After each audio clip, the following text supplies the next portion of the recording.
Hello दोस्तों, नमस्कार। स्वागत है आप सभी का SRL एकेडमी के यूट्यूब चैनल पर। कैसे आप सभी लोग? उम्मीद करते हैं कि आप सभी लोग होंगे स्वस्थ होंगे, मस्त होंगे, मजे में होंगे, साथ साथ में अपनी पढ़ाई को कंटिन्यू रख रहे होंगे। दोस्तों, आज के हमारे इस वीडियो के अंतर्गत हम बात करने वाले हैं परागण के बारे में।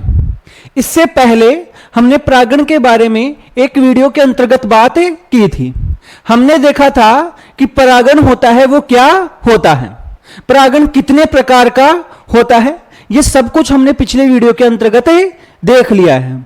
आज के इस वीडियो के अंतर्गत हम मुख्य रूप से बात करने वाले हैं कि जो परागण करवाते हैं, परागण के लिए जो कारक होते हैं या जो अभिक्रमक होते हैं वो कौन कौन से होते हैं, जिनके सहायता से परागण की ये प्रक्रिया होती है, ये संपन्न होती है। और ये टॉपिक है, ये इंपॉर्टेंट टॉपिक है, इसको थोड़ा सा हमें समझना पड़ता है। इस कारण वीडियो को अंत तक जरूर देखें। और यदि अभी तक आपने हमारे चैनल को सब्सक्राइब नहीं किया है तो इंतजार किस बात का कर रहे हैं, चैनल को जल्दी से जल्दी सब्सक्राइब करें, जिससे कि आप सभी लोगों तक ऐसे वीडियो हैं ये लगातार पहुंचते रहें, आप अपनी तैयारी को कंटिन्यू रख पाओ। और साथ साथ में जो भी एग्जाम की आप तैयारी कर रहे हैं, चाहे से आप बोर्ड एग्जाम की तैयारी कर रहे हैं, चाहे से आप नीट के लिए प्रिपरेशन कर रहे हैं, उन दोनों ही एग्जाम में आप अपनी सफलता को प्राप्त कर सकें। तो शुरुआत करते हैं आज के हमारे इस सेशन का। शुरुआत हम करेंगे कि हम बात कर रहे हैं किसके बारे में, परागण के बारे में। और परागण के बारे में आप सबको पता होगा, हमने इसकी डेफिनेशन थी उसको आराम से बढ़िया तरीके से समझा था, एकदम डिटेल के अंतर्गत समझा था कि परागण का मतलब क्या होता है। परागण का मतलब होता है कि जो पुष्प होता है उस पुष्प में होता है पुंकेसर, और पुंकेसर में पाया जाता है परागकोश।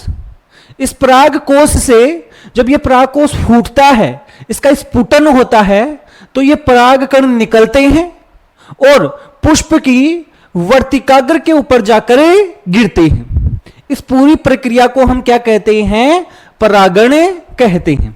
इसका मतलब क्या हुआ भाई, देखो कि परागण का मतलब क्या होता है कि जो हमारा पुंकेसर है, इस पुंकेसर में क्या उपस्थित है, परागकोश। और इस परागकोश में क्या बन रहे हैं, परागकण। परागकोश में क्या बनते हैं, परागकण। इसी प्रकार से जो हमारा स्त्री केसर है,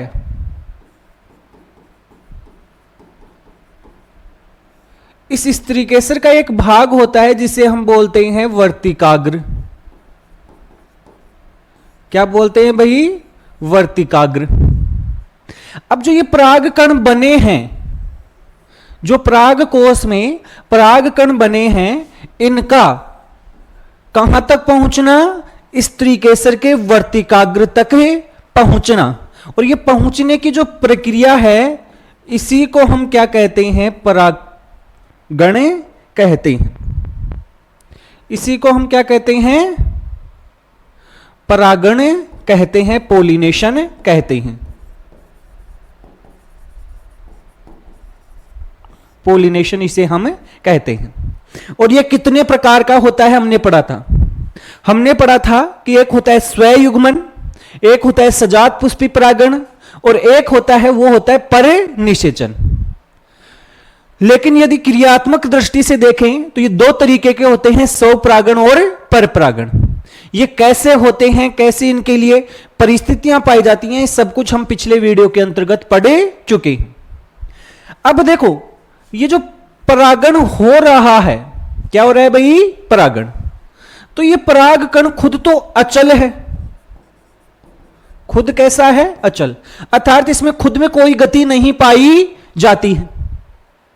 जब गति नहीं पाई जाती है तो ये परागकण यहां से निकलकर यहां तक कैसे जाएगा भाई, यहां से निकलकर यहां तक कैसे जाएगा, इसको ले जाने वाला कोई ना कोई एक कारक चाहिए होगा। क्या चाहिए होगा, कारक।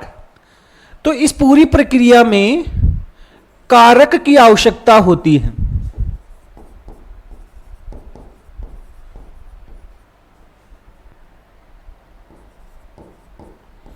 किसकी आवश्यकता होती है?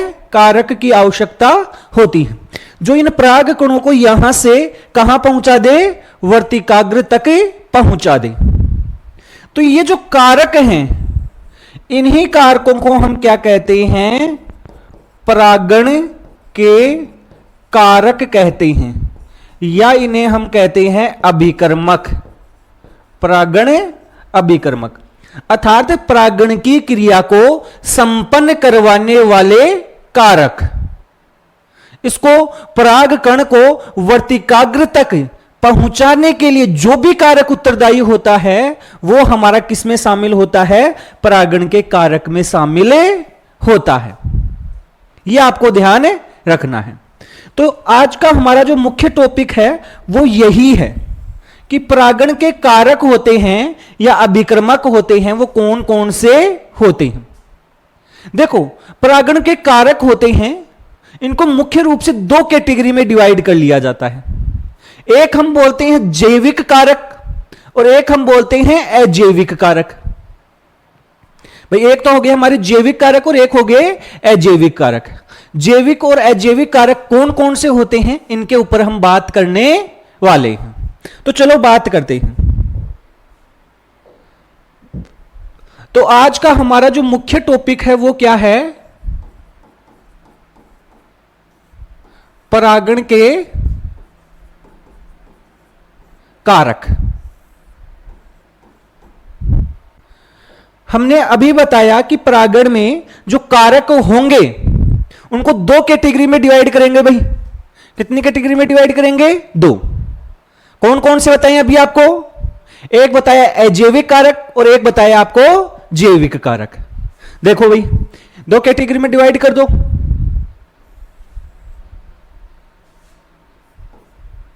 एक तो हो गए हमारे अजैविक कारक और दूसरे हमारे जो हो गए हैं वो हो गए हैं जैविक कारक। ये दो मुख्य कैटेगरी आ जाएंगे। दोस्तों, अब इसको हम आगे और देखते हैं कि हमारे अजैविक कारक कौन कौन से होते हैं। अजैविक कारक कौन कौन से होते हैं? देखो, यदि मेरे से कोई ऐसे पूछे कि इन दोनों कारकों में से परागण करवाने के लिए सबसे ज्यादा उत्तरदायी कौन सा है, इन दोनों में से ज्यादा महत्वपूर्ण कौन सा है, तो आपको ध्यान रखना है कि यह मुख्य कारक माना जाता है। मुख्य कारक किसको माना जाता है? जैविक और अजैविक में देखा जाए तो जैविक कारक है उसको मुख्य परागण कारक माना जाता है। अब देखो, अजैविक कारक कौन कौन से हैं? इसमें से एक तो आ जाएगा वायु। भाई देखो, वायु होती है, हवा होती है, वो पराग कणों को एक जगह से दूसरी जगह ले जाने का कार्य करती हैं। यह हवा की सहायता से आपके पुंकेसर से निकलकर स्त्री केसर की वर्तिकाग्र तक पहुंचे जाते हैं। तो एक मुख्य कारक होता है, वो होता है हमारा वायु, और दूसरा कारक होता है वो होता है जल। दूसरा कारक कौन सा होता है? जल। तो आपके अजैविक कारकों में जो परागण करवाते हैं उसमें दो मुख्य कारक हैं, एक वायु और एक जल। और यदि इन दोनों में से पूछे, किन में से पूछे? इन दोनों में से पूछे, तो इसमें यह मुख्य कारक हो जाएगा, यह मुख्य हो जाएगा इन दोनों में से। और प्रॉपर दोनों जैविक और अजैविक में से पूछे तब कौन सा हो जाएगा आपका? जैविक कारक। यहां तक की कहानी आपके समझ में आ गई होगी। एकदम सिंपल सिंपल सी एक हम बात कर रहे हैं कि जैविक और अजैविक कारक कौन कौन से होते हैं। अब देखो, जो जैविक कारक है इसमें कौन कौन से आएंगे? सबसे पहले नंबर पे आएंगे वो हमारे आएंगे कीट पतंगे। जैविक कारकों में से सबसे पहले नंबर पे कौन कौन से आएंगे? हमारे कीट पतंगे। और कीट पतंगों में हमारे जो मुख्य आ जाएंगे वो आ जाएंगे हमारे मधुमक्खी व तितली। मधुमक्खी एवं तितली। और ये सब में टोटल में देखा जाए तो ये बहुत ही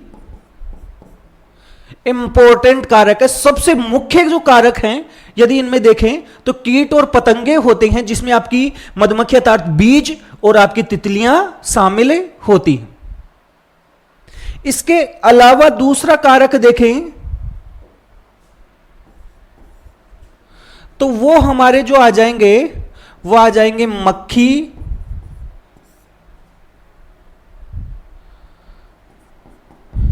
एवं बीटल, मक्खी एवं बीटल्स। फिर इसके बाद में कौन से आ जाएंगे हमारे भौरे, ये भी हमारे एक कारक होते हैं जो जैविक कारकों में ही शामिल होते हैं। इसके अलावा और कौन से आ जाएंगे हमारे कीट पतंगे हो गई, भौरे हो गए हमारे। इसके अलावा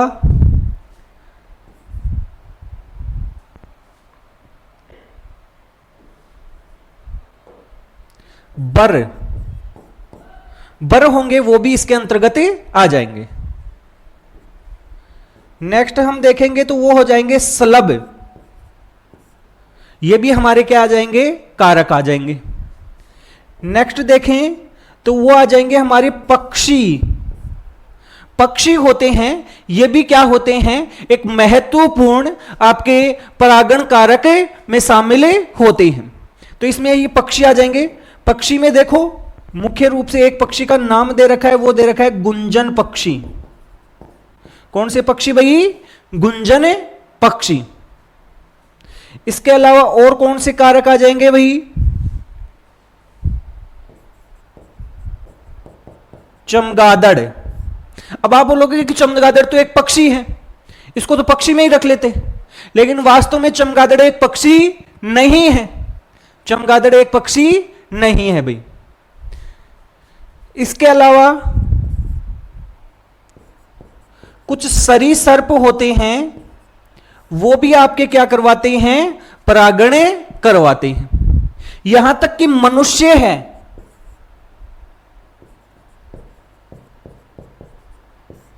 मनुष्य भी तो परागण करवाता है। हम कृत्रिम परागण करवा सकते हैं कि नहीं करवा सकते? हमारी इच्छा हो कि परागकण है उसको हम वर्तिकाग्र पर डालें तो मनुष्य भी तो परागण करवा सकता है। इसके अलावा और देखें तो इसमें हम वानर भी लिख सकते हैं, जिसमें मुख्य रूप से आपका लेम्यूर याद रखना है। क्या याद रखना है?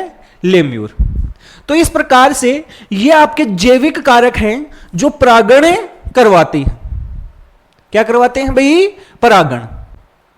तो ये लिस्ट आपको याद रखनी है कि परागण कारक होते हैं, इसमें से आपके कुछ तो होते हैं अजैविक कारक, जिसमें से वायु और जल हो गया है, वो हो गए हैं।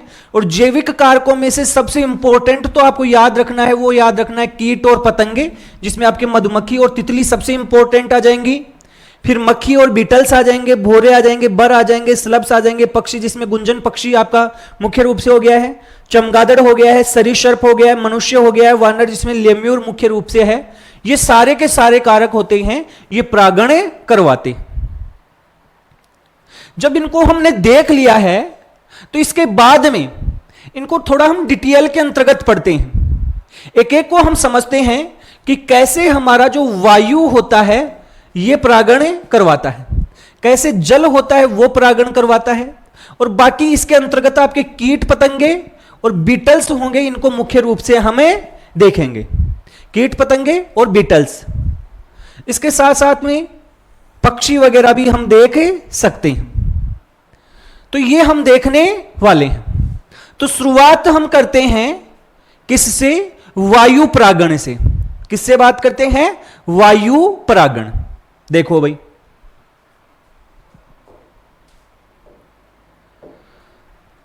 सबसे पहले हम बात कर रहे हैं वायु परागण की।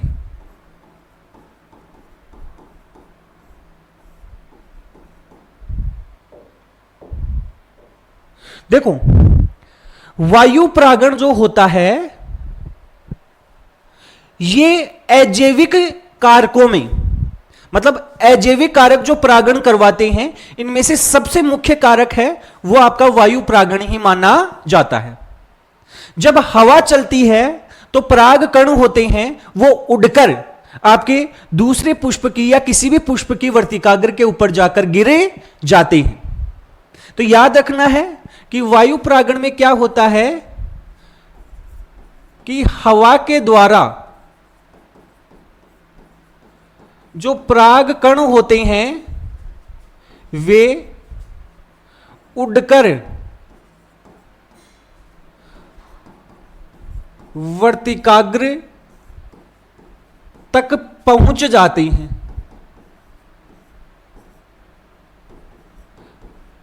पहली बात, और इसी को हम बोलते हैं वायु परागण। अब आप खुद बताओ कि इसमें क्या एकदम ऐसा निश्चित है क्या कि परागण पहुंचेगा ही पहुंचेगा? अरे ऐसा कोई निश्चित थोड़ी है, उड़कर जा रहा है। यह केवल एक संयोग पर निर्भर करता है कि वो परागकण उस जाति के पुष्प पर जाकर टच हो जाए। हो सकता है किसी दूसरे पुष्प पर गिर जाए, हो सकता है गिरे ही नहीं। तो ये तो डिपेंड करेगा ना, ऐसा फिक्स तो है नहीं। तो इस कारण याद रखना, इसमें परागण, इसमें परागकण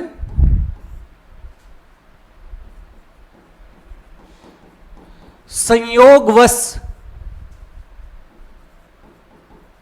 पुष्प की वर्तिकाग्र तक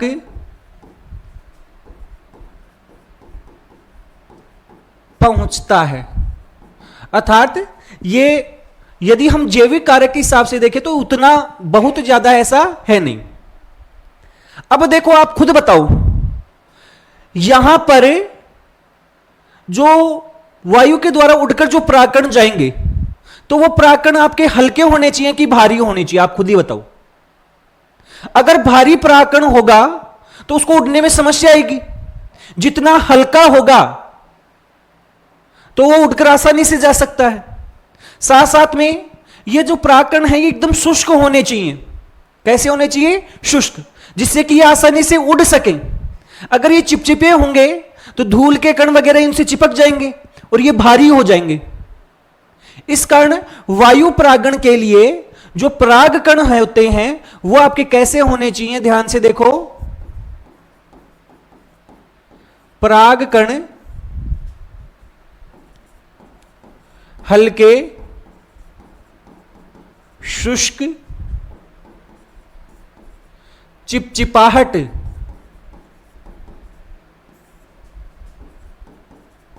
रहित होने चाहिए। मतलब ये एकदम सूखे होने चाहिए और हल्के होने चाहिए। इसके अलावा और क्या विशेषता होनी चाहिए ऐसे पुष्पों में जिनमें वायु परागण होता है? अब देखो, वायु परागण हो रहा है तो क्या यहां पर बड़े पुष्पों की जरूरत है? बड़े पुष्पों की बिल्कुल भी जरूरत नहीं है। और ऐसे पुष्पों का रंगीन होना भी जरूरी नहीं है, क्योंकि रंगीन कब होते हैं? जब उनको किसी कीटों को आकर्षित करना हो, किसी जीव को आकर्षित करना हो। वायु को कोई फर्क थोड़ी पड़ता है कि ये रंगीन पुष्प है तभी मैं उड़ाकर लेकर जाऊंगा। तो ऐसे पुष्पों का रंगीन होना बहुत जरूरी नहीं है। तो ये जो पुष्प होते हैं छोटे, रंगहीन होते हैं, क्योंकि इनसे कोई खास फर्क नहीं पड़ने वाला है। नेक्स्ट क्या होता है कि यदि हम देखें तो यहां पर जो पुंकेसर होते हैं, जो पुंकेसर होते हैं वो अधिक संख्या में होते हैं। क्यों भाई? क्योंकि जितने ज्यादा परागकण बनेंगे उतनी ज्यादा संभावना बढ़ेगी। वायु के द्वारा उड़कर वहां पर पहुंचने की संभावना कब ज्यादा बढ़ेगी? जितने ज्यादा पुंकेसर होंगे, जितने ज्यादा परागकण होंगे। तो इनमें क्या होते हैं? पुंकेसर,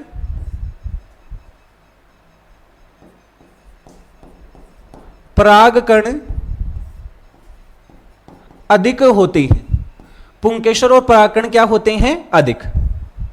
इनके जो पुंकेसर होते हैं ये क्या होते हैं? लंबे एवं पंखनुमा होते हैं। कैसे होते हैं? पंखनुमा, जिससे कि ये ज्यादा से ज्यादा हवा के झोंकों में हिले और हिलने से जो परागकण है वो निकलकर आपके दूसरे पुष्प तक पहुंचे। तो ये इनके अंतर्गत विशेषता पाई जाती है। हम किसकी विशेषताएं देख रहे हैं कि वायु परागण के लिए कौन से अनुकूलन होने चाहिए पुष्पों में, कि परागकण हल्के, शुष्क और चिपचिपाहट रहित होने चाहिए, पुष्प छोटे होते हैं, रंगीन होते हैं ऐसे, पुंकेसर और परागकण अधिक संख्या में होते हैं और आपके पुंकेसर लंबे और पंखनुमा होते हैं। इसके अलावा यदि हम देखें तो जो स्त्रीकेसर होती है बड़े आकार की होती है। आकार कैसा होता है? बड़ा। भाई बड़े आकार का स्त्रीकेसर होगा तो यहां पर परागकण आने की संभावना बढ़ेगी कि नहीं बढ़ेगी? वो ज्यादा परागकणों को ग्रहण कर सकती है, लेकिन संख्या में क्या होती हैं? कम। संख्या में क्या होते हैं? कम होते हैं। इसके अलावा वर्तिका व वर्तिकाग्र लंबे होते हैं। वर्तिका एवं वर्तिकाग्र क्या होते हैं? लंबे होते हैं। यह आपको ध्यान रखना है। इसका हम एक डायग्राम देखने वाले हैं जिसमें ये सारी विशेषताएं आपको देखने को मिलेंगी।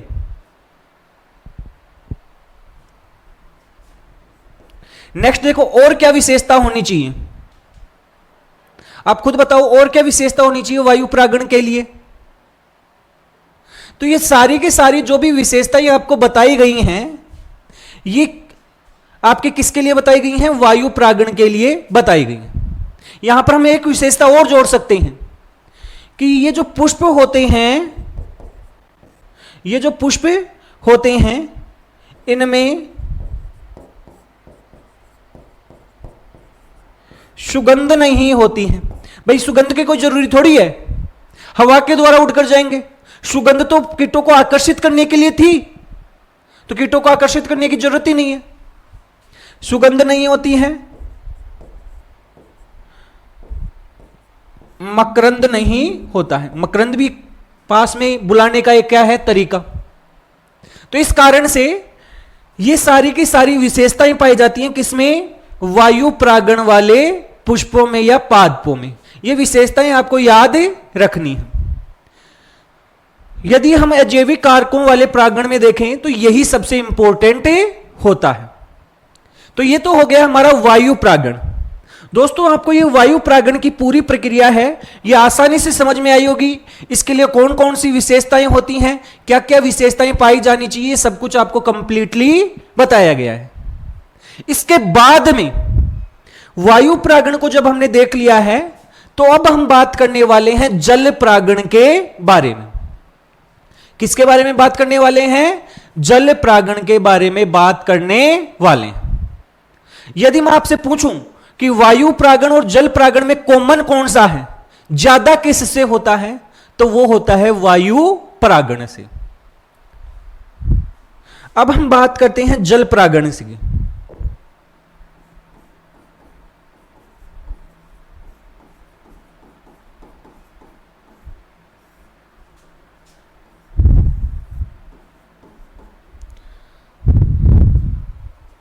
इससे पहले वो डायग्राम मैं आपको दिखा देता हूं।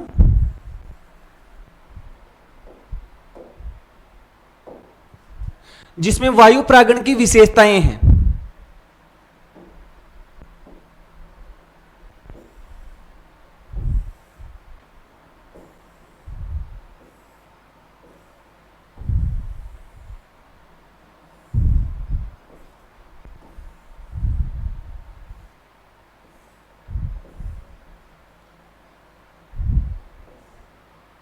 देखो भाई वायु परागण के लिए क्या क्या विशेषताएं होनी चाहिए, यह भी हमने पढ़ी हैं। वैसे तो पुंकेसर होते हैं, लंबे होते हैं और पंखनुमा होते हैं।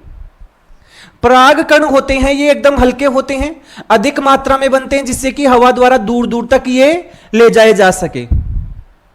पंखदार वर्तिकाग्र होते हैं, बड़ा पंखदार और बाहर की ओर निकला हुआ वर्तिकाग्र होता है जो हवा में तैरते हुए रहता है, देखो ऐसे, जिससे कि ये ज्यादा से ज्यादा परागकणों को क्या कर सके, ग्रहण कर सके।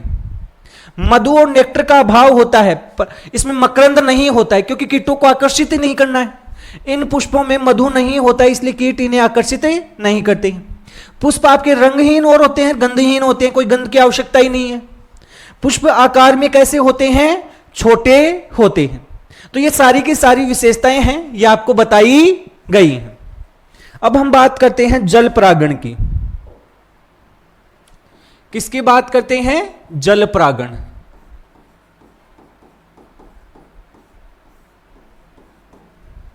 पहली बात तो आपको ध्यान रखना है कि जल परागण बहुत कम होता है।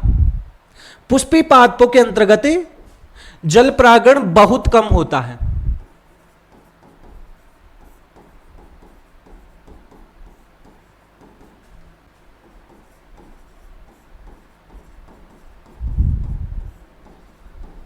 कम होता है और ऐसा लगभग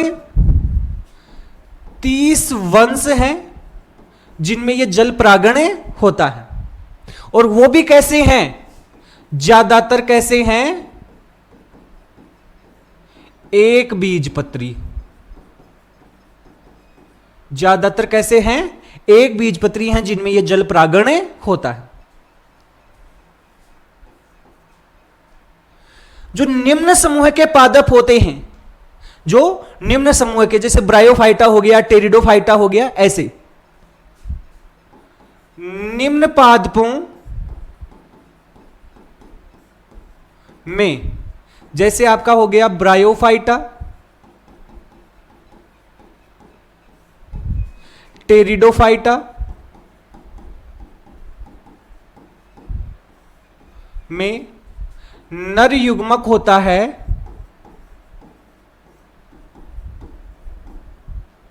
जल में तैरता हुआ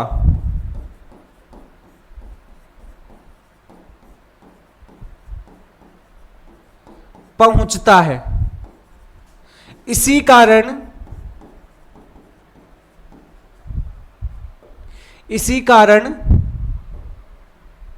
ये पादप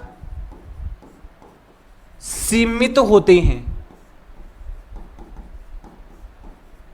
इसी कारण ये पादप बहुत ज्यादा विकसित नहीं हुए। तो जल परागण बहुत कम पाया जाता है पादपों में, और लगभग 30 वंश हैं जिनमें जल परागण है, और वो भी ज्यादातर कैसे हैं, एक बीजपत्री। सभी जलीय पादपों में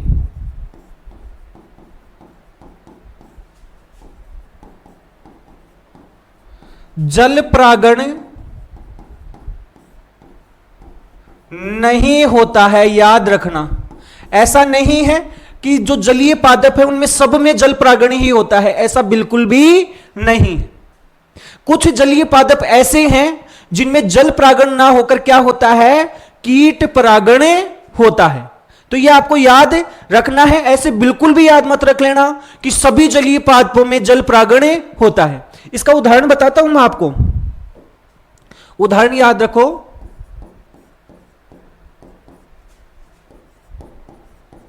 वाटर हाइसिंथ, जिसे हम बोलते हैं जलकुंभी, और एक उदाहरण आपको याद रखना है वाटर लिली, जिसे हम मुकंदिनी भी कहते हैं। ये दोनों कैसे पादप हैं, जलीय पादप, लेकिन परागण कौन सा होता है, कीट परागण पाया जाता है। कैसा परागण पाया जाता है, कीट परागण पाया जाता है। तो सभी जलीय पादपों में जल परागण नहीं होता है, ये आपको ध्यान रखना है। और इसमें विशेष रूप से ये दो उदाहरण आपको याद रखने हैं, विशेष रूप से याद रखने, क्योंकि उदाहरणों से बहुत सारे प्रश्न होते हैं, वो एग्जामों में पूछे जाते हैं। और एनसीईआरटी में जो भी उदाहरण दे रखे हैं वो बहुत ही इंपॉर्टेंट होते हैं। तो दोस्तों, जल परागण है वो बहुत ज्यादा विकसित है नहीं। यदि मैं जल परागण वाले पादप बताऊं आपको,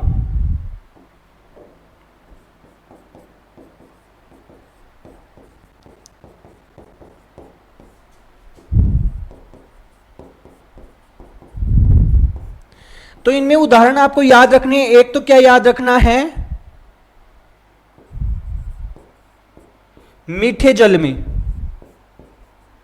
मीठे जल में तो आपको याद रखना है किस किस का,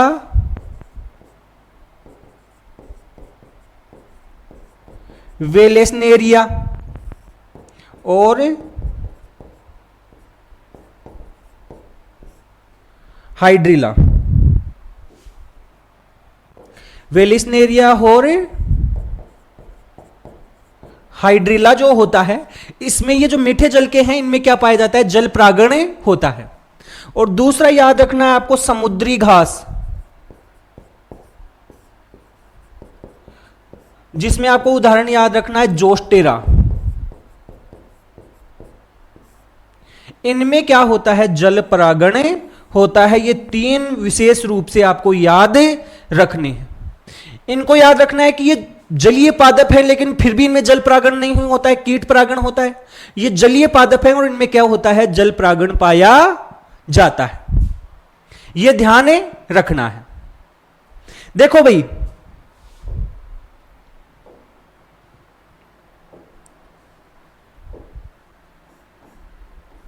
ये जल परागण होता है, ये भी दो तरीके से होता है। जल परागण कितने तरीके से होता है, दो तरीके से। पहला कैसे होता है, देखो भाई, पहला एक तरीका होता है कि कुछ पादप ऐसे होते हैं जो सतह पर पाए जाते हैं। कहां पाए जाते हैं, सतह पर। तो पहला तरीका हो सकता है सतह पर जल परागण। कहां पर भाई, सतह पर। और दूसरा तरीका हो सकता है जल के अंदर परागण।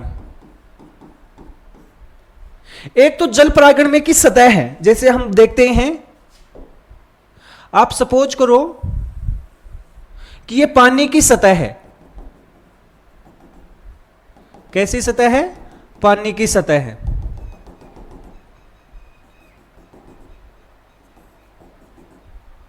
और इसके अंदर एक पादप है जिसकी ऐसी लंबी लंबी पत्तियां पाई जाती हैं। और इन्हीं में से आपका एक नर पुष्प था जो कहां आ गया है, कहां आ गया है, आपका सतह के ऊपर आ गया है। और सतह के ऊपर आने के बाद ये परागण यहां पर आ गए। ये पादप आपको याद रखना है किसका है, वेलेस्नेरिया का। कौन सा पादप है, वेलिस्नेरिया। और ये इसका क्या है, नर पुष्प। कैसा है, नर पुष्प। या तो ये नर पुष्प होता है, ये सतह पर आ जाता है, या फिर ये टूट कर पूरा सतह पर तैरने लग जाता है। कहां तैरने लग जाता है, सतह पर। इसी प्रकार से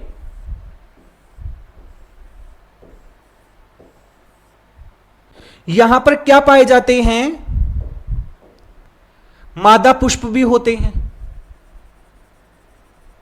क्या होते हैं, मादा पुष्प भी होते हैं। और ये मादा पुष्प भी सतह पर आ जाते हैं।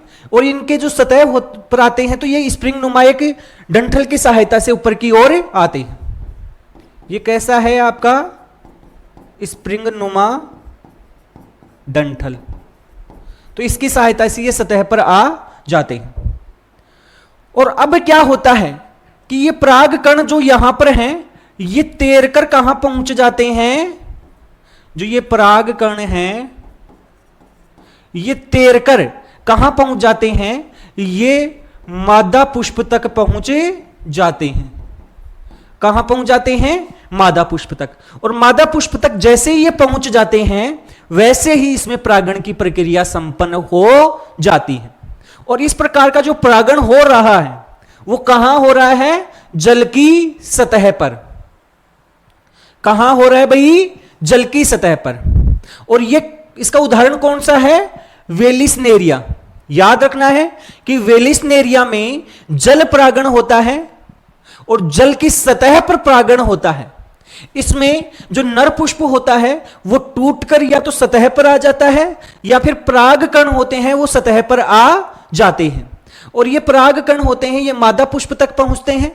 मादा पुष्प में जैसे ही पराग कण पहुंचते हैं ये पूरी प्रक्रिया संपन्न होती है, वैसे ही ये मादा पुष्प का जो ये स्प्रिंग है ये वापस से क्या हो जाती है, इकट्ठी होती है और ये पुष्प होता है ये नीचे की ओर आ जाता है।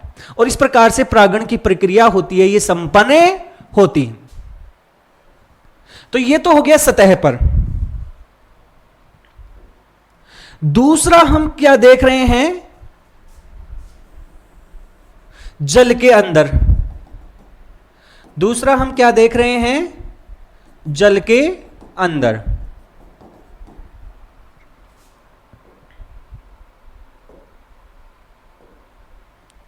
इसमें क्या होता है कि ये जो पराग कण होते हैं ये फीतेनुमा होते हैं। कैसे होते हैं, देखो ध्यान से सुनना, इसकी तो पत्तियां थी फीतेनुमा, इसके जो पराग कण होते हैं वो फीतेनुमा होते हैं। और ये कहां तक पहुंचते हैं आपके, ये स्त्री केसर की वर्तिकाग्र तक पहुंचते हैं। और पहुंचने के बाद में ये परागकण होते हैं यहां पर पहुंचते हैं और इससे लिपट जाते हैं। इस वर्तिकाग्र से क्या हो जाते हैं, लिपट जाते हैं। और जैसे ही ये यहां तक पहुंचते हैं, इससे लिपटते हैं, तो ये परागण की प्रक्रिया होती है, ये संपन्न हो जाती है। और ये विशेष रूप से हमें देखने को मिलेगा किसमें, जोस्टेरा में। किसमें देखने को मिलेगा, जोस्टेरा में हमें देखने को मिलेगा, अर्थात समुद्री घास में। तो जल परागण दो तरीके से हो गया है, एक हो गया सतह के ऊपर और एक हो गया जल के अंदर। उदाहरण आपको बता दिए गए हैं और ये सारी बातें आपको समझा दी गई हैं। तो इस प्रकार से वायु परागण और जल परागण को हमने कंप्लीटली देख लिया है। अब हम जो जैविक कारकों से परागण होता है, किससे परागण होता है, जैविक कारकों से, उसको थोड़ा सा समझने वाले हैं। हालांकि जैविक कारक कौन कौन से होते हैं जो परागण करवाते हैं उसकी लिस्ट मैंने आपको पहले बनवा दी गई है। उसमें कौन कौन से जैविक कारक हैं वो भी आपको बता दिए गए हैं, तो उस चीज को आप आसानी से देखें। अब इसके साथ साथ में जिनमें जैविक कारक होते हैं वो देख लो भैया आप।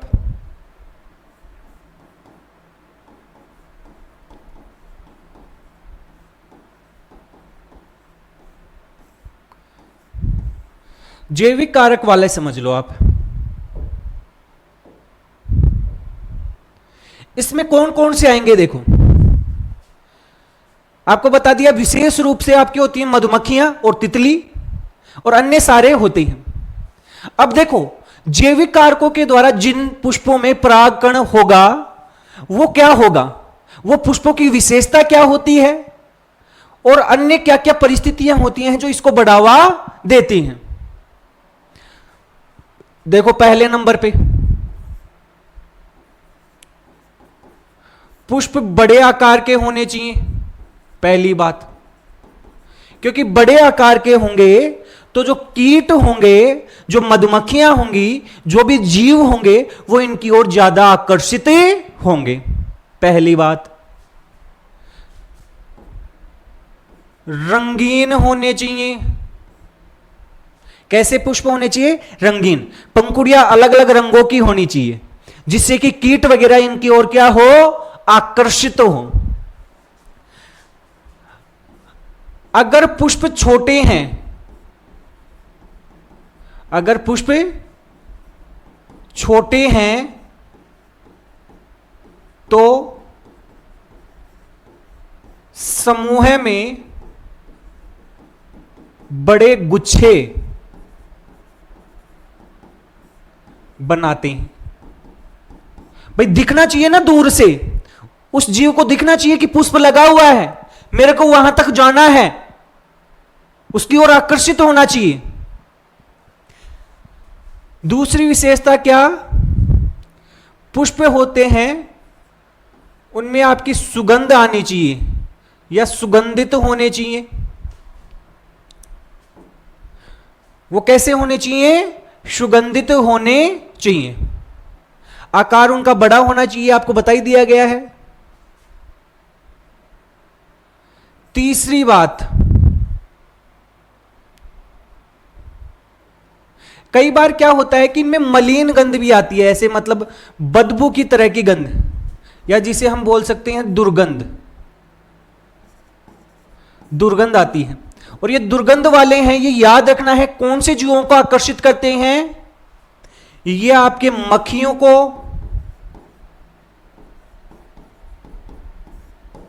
और बीटल्स को आकर्षित करते हैं। दुर्गंध वाले किसको आकर्षित करते हैं, मक्खियों को और बीटल्स को। एफ भी याद रखना, एफ का मतलब फ्लाइज और बी का मतलब हो गया बीटल्स, इनको ये क्या करते हैं, आकर्षित करते हैं। अब जो भी जीव होते हैं या जो भी पुष्प होते हैं, जो भी पुष्प होते हैं जिनमें जीवों के द्वारा परागण होता है, तो वो जीवों को अपनी ओर आकर्षित करते हैं। बदले में उनको क्या देते हैं कि थोड़ा बहुत गिफ्ट देते हैं भाई, क्योंकि बिना गिफ्ट दिए तो वो उनकी ओर क्यों आएंगे, उनको गिफ्ट देंगे कि नहीं देंगे, उनको उपहार देते हैं। और उनको उपहार स्वरूप क्या देते हैं, उन जीवों को खाने के लिए कुछ परागकण दे देते हैं, कुछ मकरंद दे देते हैं जिसको इकट्ठा करके वो शहद वगैरह बनाते हैं, अंडे देने के लिए जगह दे देते हैं। तो ऐसे क्या देते हैं, कुछ उपहार देते हैं। तो याद रखना, पुष्प होते हैं ये जीवों को, पुष्प होते हैं जीवों को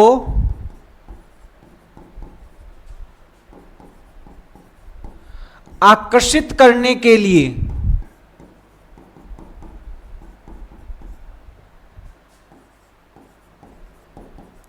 उपहार प्रदान करते हैं।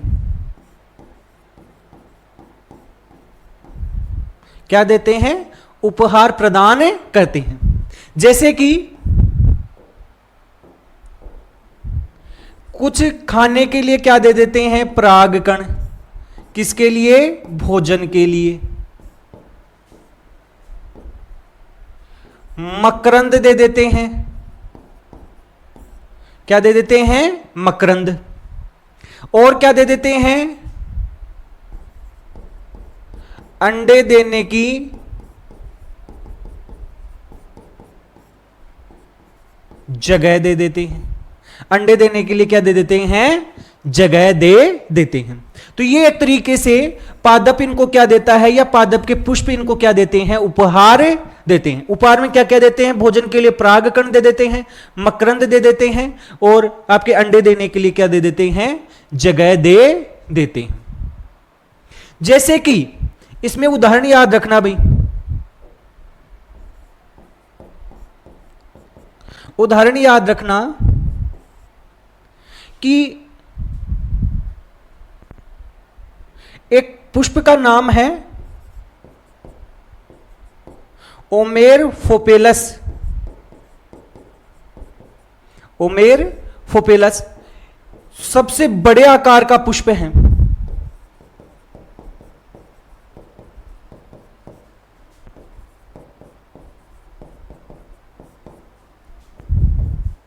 ये कीटों को क्या करता है, अंडे देने की जगह देता है।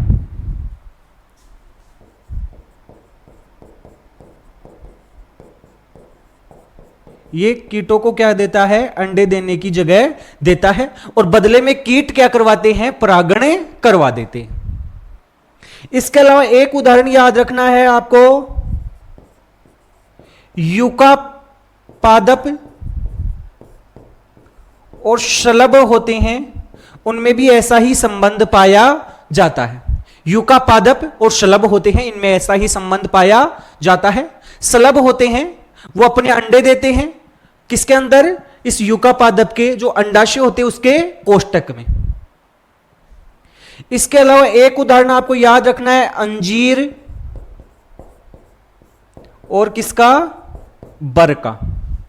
अंजीर और बर का आपको उदाहरण याद रखना है। तो ये उदाहरण है कि पुष्प होते हैं, इनको क्या करते हैं, परागण प्रदान करते हैं। हां, एक बात मैं बताना यहां पर आपको भूल गया कि पुष्प बड़े आकार के हैं, रंगीन हैं, और अगर पुष्प हैं छोटे हैं तो फिर वो समूह में हैं। यहां पर पराग कण होते हैं, जो पराग कण होते हैं ये चिपचिपे होते हैं। कैसे होते हैं भाई, चिपचिपे, क्योंकि चिपचिपे होंगे तो इन कीटों से क्या हो जाएंगे, चिपक जाएंगे, इन कीटों के साथ चिपक जाएंगे और दूसरी जगह पर आसानी से पहुंचे जाएंगे। तो ये सारी बातें आपको बता दी गई हैं। एक चीज और थोड़ा सा ध्यान रख लो कि ज्यादातर कंडीशन में क्या होता है कि जो पुष्प इनको क्या देते हैं, उपहार देते हैं, उसके बदले में ये कीट वगैरह इनको क्या करवाते हैं, इनका परागण करवाते हैं। लेकिन कई बार क्या होता है कि कुछ कीट ऐसे होते हैं वो उन उपहार को तो ले लेते हैं, गिफ्ट तो ले लेते हैं, बदले में उन पुष्प को कुछ नहीं देते, उसका परागण भी नहीं करवाते हैं। तो वो एक तरीके से पराग कणों की क्या कर लेते हैं, चोरी कर लेते हैं। वो थोड़ा सा ध्यान रख लेना, मैं यहां पर बना देता हूं।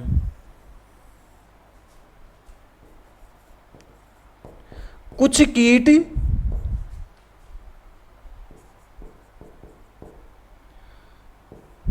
परागण करवाए बिना ही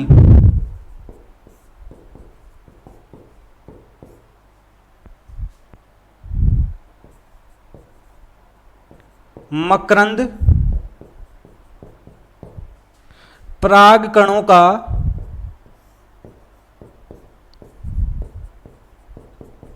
उपयोग करते हैं, इनका क्या कर लेते हैं, उपयोग कर लेते हैं। तो एक तरीके से क्या कर लेते हैं, पराग कणों की या मकरंद की चोरी कर लेते हैं, जिसे हम पराग दस्यु या मकरंद दस्यु भी कहते हैं। दस्यु मतलब है चोरी। तो एक प्रकार से ये क्या कर लेते हैं, चोरी कर लेते हैं। तो ये हमने कंप्लीटली देख लिया है किसके बारे में, ये हमने देख लिया है कि जैविक कारक होते हैं ये कैसे परागण करवाते हैं, उसके लिए अनुकूल परिस्थितियां कौन सी पाई जाती हैं। तो आज की हमारा जो ये वीडियो था, इस वीडियो के अंतर्गत हमने मुख्य रूप से जो हमारे परागण के जो भी कारक थे, चाहे से वो अजैविक कारक थे, चाहे से वो जैविक कारक थे। अजैविक के अंतर्गत आपके वायु और जल परागण, और जैविक के अंतर्गत हमने बहुत सारे 8-10 नाम बताए हैं, उनको ध्यान रखना है। उनमें सबसे इंपॉर्टेंट है वो कौन सा है, वो है हमारी मधुमक्खी और तितली, मधुमक्खी और तितली। और बाकी मलिन गंध जिनमें आती है उसके लिए कौन कौन से आएंगे हमारे, आपके एक तो आ जाएंगे मक्खियां और एक आ जाएंगे बीटल्स। ये यहां पर मैंने अलग से लिखा है। तो ये सारी चीजें आपको कंप्लीटली समझ में आ गई होंगी। यदि कोई चीज आपकी समझ में नहीं आई है, अगर किसी चीज में आपको कंफ्यूजन है, तो आप हमें कमेंट करके जरूर पूछ सकते हैं। बाकी यदि आप सभी लोगों को हमारा ये वीडियो है यदि अच्छा लगा है तो वीडियो को लाइक और शेयर जरूर कीजिए। साथ साथ में यदि अभी तक भी आपने हमारे चैनल को सब्सक्राइब नहीं किया है तो गलत बात है भाई, आप यहां तक पहुंच गए हैं और उसके बाद भी चैनल को सब्सक्राइब नहीं कर रहे हैं तो गलत है बिल्कुल। इस कारण चैनल को जल्दी से जल्दी सब्सक्राइब करें। धन्यवाद।